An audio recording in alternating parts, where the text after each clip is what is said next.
Kainta! Iba-iba yung tsura nila. Kainta!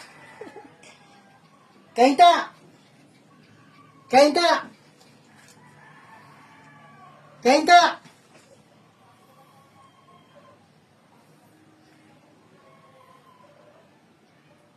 Kain na! Naligaw ko yun nandito sa una.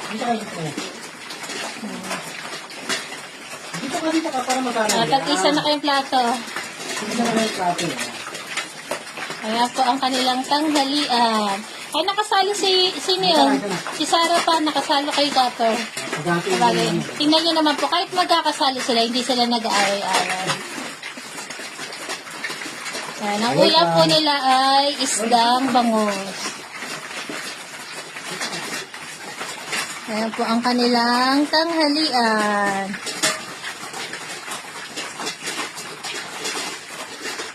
Hindi ko na nabigyan nung nag-pray si Barako. Gawa nga po ng...